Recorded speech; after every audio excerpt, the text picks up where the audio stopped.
Hi friends, welcome to my channel. ఈరోజు పచ్చి చింతకాయతో పప్పుచారు ఎలా చేసుకోవాలో చూపిస్తున్నాను. పచ్చి చింతకాయలు 5-6 తీసుకొని బాగా కడిగి అందులో వాటర్ పోసుకొని స్టవ్ మీద పెట్టుకోవాలి. తర్వాత ఒక గ్లాస్ పప్పు కుక్కర్లో పోసుకొని 2 సార్లు బాగా కడిగి తర్వాత సరిపడని నీళ్ళు పోసుకొని కుక్కర్కి మూత పెట్టేసుకోవాలి. దానికన్నా ముందు కొంచెం పసుపు ఆయిల్ యాడ్ చేసుకుంటే పప్పు చాలా చక్కగా ఉడికిపోతుంది.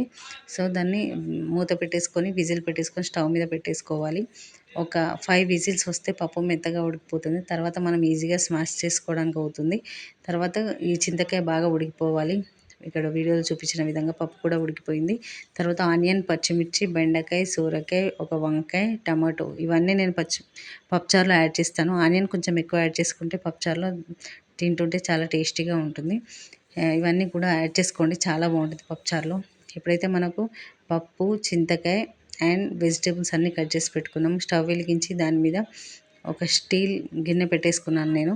తర్వాత ఒక 2-3 స్పూన్ల ఆయిల్ వేసుకొని ఆనియన్, పచ్చిమిర్చి, కొంచెం జీలకర్ర, చిలక ముక్కు గింజలు అంటే ఆవాలు ఉంటే ఆవాలు, లేకపోతే చిలక ముక్కు గింజలు అని విలేజ్లో దొరుకుతాయి, అవి తెచ్చుకున్నాం మేము. చాలా బాగుంటాయి అవి. అవన్నీ నూనెలో వేసుకొని బాగా వేగిపోయిన తర్వాత ఇవైతే బాగా ఫ్రై చేసుకోవాలి. మరీ గోల్డెన్ బ్రౌన్ కలర్ వచ్చే వరకు అవసరం లేదు. పప్పుచారులో ఆనియన్ కొంచెం పచ్చి పచ్చిగా ఉన్న టేస్టీగా ఉంటుంది.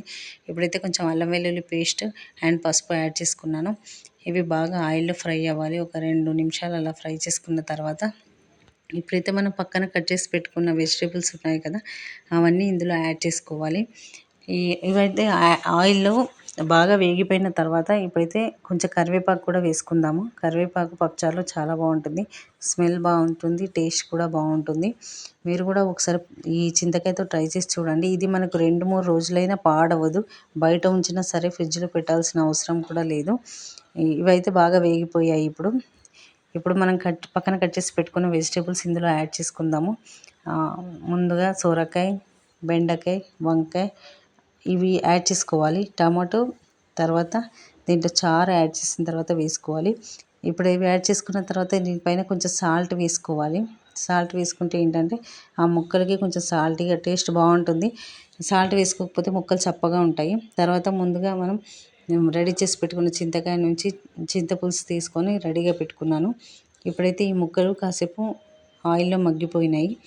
మూత తీసేసుకొని ఇప్పుడు ఒకసారి బాగా కలిపేసుకోవాలి. ఇంకా లేట్ చేసి ఎక్కువసేపు ఉంచితే స్టీల్ గిన్నె కాబట్టి తొందరగా అడుగంటుకునే ఛాన్సెస్ ఉంటాయి.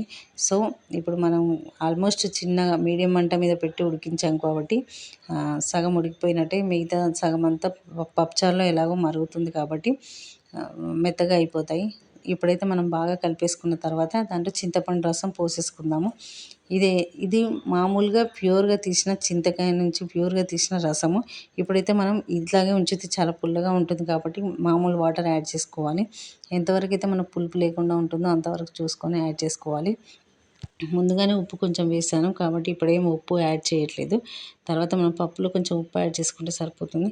ఇప్పుడు సరిపడన్ని నీళ్ళు పోసుకొని ఒకసారి బాగా కలిపేసుకుందాము.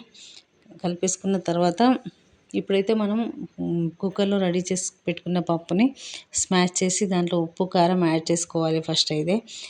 ఈలోపు ఇది మరిగేలోపు మనం అది ప్రిపేర్ చేసుకోవాలి. ఈ చారులో కొంచెం జీలకర్ర, మెంతుల పొడి వేసుకుంటే చాలా టేస్టీగా ఉంటుంది. ఇప్పుడు ఇక్కడ వీడియోలో చూపిస్తున్న విధంగా పప్పును దాంతో స్మాష్ చేసి దాంట్లో ఉప్పు, కారం వేసుకోవాలి. ఇప్పుడైతే ఈ పప్పుచారులో ఈ చింతపండు రసంలో టమాటా కూడా యాడ్ చేసేసాను నేను. ఈ జీలకర్ర, మెంతుల పొడి కూడా వేసాను. వీడియోలో అది స్కిప్ అయినట్టుంది. మీరు తప్పకుండా వేసుకోండి. ఏ చింతపులుసులో అయినా జీలకర్ర, మెంతుల పొడి వేసుకుంటే చాలా టేస్టీగా ఉంటుంది. ఇప్పుడైతే నేను స్మాష్ చేసి రెడీగా పెట్టుకున్న పప్పును కూడా ఈ పప్పుచారులో యాడ్ చేశాను. ఈ పప్పుచారు ఇలా మరుగుతూ ఉన్నప్పుడు పైన పొంగులాగా వస్తుంది. ఈ పొంగు మనకి బయటకు వెళ్ళిపోకుండా చూడాలి. కొంచెం కొత్తిమీర కూడా కట్ చేసి యాడ్ చేసుకోండి, చాలా బాగుంటుంది.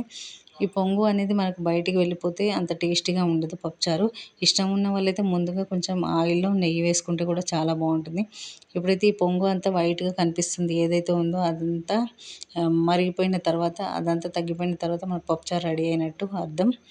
సో ఇక్కడ చూపిస్తున్న విధంగా పప్పుచారు మరుగుతుంది చూడండి. ఇప్పుడైతే దాంట్లో ఉన్న సోరకాయ, బెండకాయ, వంకాయ అన్నీ కూడా ఉడికిపోయాయి. పప్పుచారు ఆల్మోస్ట్ ఇంకా రెడీ అయిపోతుంది.